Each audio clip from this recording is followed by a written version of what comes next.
നമസ്കാരം. ലോകത്തെ ഏറ്റവും മികച്ച അരിയായി ഇന്ത്യയിൽ നിന്നുള്ള ബസുമതി അരിയാണ് തിരഞ്ഞെടുക്കപ്പെട്ടിട്ടുള്ളത്. ഇന്ത്യയിലും പാകിസ്ഥാനിലും കൃഷി ചെയ്യുന്ന ഒരു നീണ്ട തരം അരിയാണ് ബസുമതി അരി. മറ്റരികളിൽ നിന്നും ഇതിനെ വ്യത്യസ്തമാക്കുന്നത് ഇതിന്റെ സ്വാദും മണവുമാണ്. ഒട്ടിപ്പിടിക്കാത്ത തരത്തിലുള്ളതാണ് ഈ അരി. കറികളുടെയും സോസുകളുടെയും എല്ലാം കൂടെ കഴിക്കാൻ നല്ലതുമാണ്. നീളമനുസരിച്ച് അരിയുടെ ഗുണനിലവാരവും കൂടും. നേരിയ സ്വർണ്ണ നിറമാണ് ഇതിനുള്ളത്. എന്നാൽ ഈ ബസുമതിക്ക് മേൽ അവകാശവാദം പറഞ്ഞ് രംഗത്തെത്തിയിരിക്കുകയാണ് പാകിസ്ഥാൻ ഇപ്പോൾ. ന്യൂസിലൻഡിലും ഓസ്ട്രേലിയയിലും ഇന്ത്യക്കുള്ള ബസുമതി അരിയുടെ ഉടമസ്ഥാവകാശം നിരസിക്കപ്പെട്ടതായും പാകിസ്ഥാന്റെ ബസുമതി അരിക്ക് ഈ രാജ്യങ്ങളിൽ അംഗീകാരം ലഭിച്ചതായും അവകാശപ്പെടുന്ന റിപ്പോർട്ടുകൾ പാകിസ്ഥാൻ മാധ്യമങ്ങൾ പ്രചരിപ്പിക്കുന്നുണ്ട്. എന്നാൽ ഈ റിപ്പോർട്ടുകൾ തെറ്റിദ്ധരിപ്പിക്കുന്നതുമാണെന്നും പാകിസ്ഥാനിലെ വിവരമില്ലാത്ത വാർത്താ ചാനലുകൾ പ്രചരിപ്പിക്കുന്നതാണെന്നും ആളുകൾ വിമർശിക്കുന്നുണ്ട്. ന്യൂസിലാൻഡിൽ ബസുമതിക്ക് ഇന്ത്യക്ക് ഇതിനകം ഒരു ലോഗോ മാർക്ക് രജിസ്ട്രേഷൻ ഉണ്ടെന്നും പാകിസ്ഥാൻ അത്തരമൊരു രജിസ്ട്രേഷൻ ഇല്ല എന്നതും വസ്തുതയാണ്. ന്യൂസിലാൻഡിലും ഓസ്ട്രേലിയയിലും ഇന്ത്യ സമർപ്പിച്ച ശേഷിക്കുന്ന അപേക്ഷകളെ സംബന്ധിച്ചിടത്തോളം ഇവ ഇപ്പോഴും ഈ രാജ്യങ്ങളിലെ കോടതികളുടെയും ട്രൈബ്യൂണലുകളുടെയും പരിഗണനയിലാണ്. ഈ രണ്ട് രാജ്യങ്ങളിലും പാകിസ്ഥാൻ ഇതുവരെ രജിസ്ട്രേഷനുകൾ അനുവദിച്ചിട്ടില്ല. ന്യൂസിലാൻഡിലും ഓസ്ട്രേലിയയിലും ബസുമതിയുടെ ഉടമസ്ഥാവകാശം വാദങ്ങൾ സംബന്ധിച്ച കേസുകൾ ഇപ്പോഴും പരിഗണനയിലാണ്.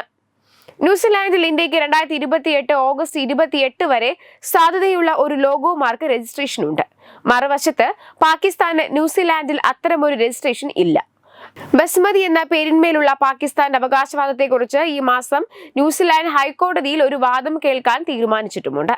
ഇത് മാത്രമല്ല, യൂറോപ്യൻ യൂണിയനിൽ ബസുമതിക്ക് ഭൂമിശാസ്ത്രപരമായ സൂചന സംരക്ഷണം നൽകണമെന്ന് ഇന്ത്യ അപേക്ഷിച്ചിട്ടുണ്ട്. ഇതിന് പിന്നാലെ പാകിസ്ഥാനും അപേക്ഷ സമർപ്പിച്ചു. എന്നാൽ ഇന്ത്യ ഔദ്യോഗികമായി ഇതിനെ എതിർത്തു. ഇന്ത്യയും പാകിസ്ഥാനും തമ്മിലുള്ള ബസുമതി ഉടമസ്ഥാവകാശ തർക്കം വർഷങ്ങളായി തുടരുന്ന ഒന്നാണ്.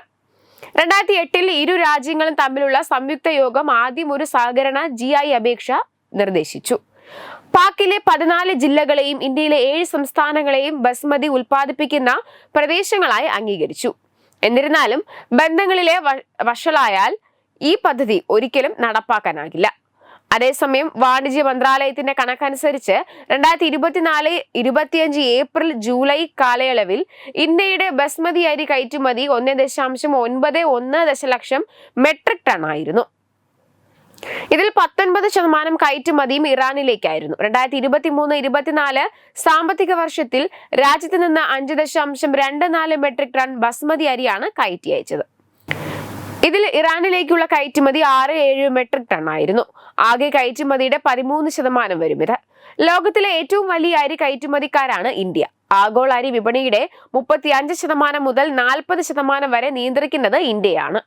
അതേസമയം ഇന്തോനേഷ്യയിലേക്ക് വൻതോതിൽ അരി കയറ്റുമതി ചെയ്യാൻ ഇന്ത്യ ഒരുങ്ങുകയാണെന്ന ഒരു വാർത്ത അടുത്തിടെ പുറത്തു വന്നിരുന്നു. 10 ദശലക്ഷം ടൺ അരിയാണ് അടുത്ത 4 വർഷങ്ങൾ കൊണ്ട് ഇന്തോനേഷ്യയിലേക്ക് ഇന്ത്യയിൽ നിന്ന് കയറ്റി അയക്കുക. രാജ്യത്തെ അരിയുടെ ശേഖരം വലിയ തോതിൽ വർദ്ധിച്ചതും മികച്ച വിളവെടുപ്പുമാണ് അരിയുടെ കയറ്റുമതിയുമായി ബന്ധപ്പെട്ട തടസ്സങ്ങൾ നീക്കാൻ ഇന്ത്യയെ പ്രേരിപ്പിച്ചത്. 250 ദശലക്ഷം ജനസംഖ്യയുള്ള ഇന്തോനേഷ്യയിലെ പ്രധാന ഭക്ഷണം അരി കൊണ്ടുള്ള ഭക്ഷ്യവിഭവങ്ങളാണ്. പക്ഷേ ഈ വർഷം ഇന്തോനേഷ്യയിലെ അരി ഉൽപാദനത്തിൽ 2.4% കുറവാണ് പ്രതീക്ഷിക്കുന്നത്.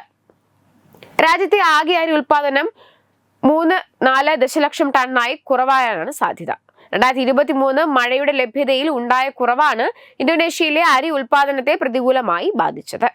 വെബ് ഡെസ്ക് തത്തുമൈ ന്യൂസ്. എഡ്യൂബിക്സ് ഓൺലൈൻ എക്സിക്യൂട്ടീവ് എഡ്യൂക്കേഷൻ.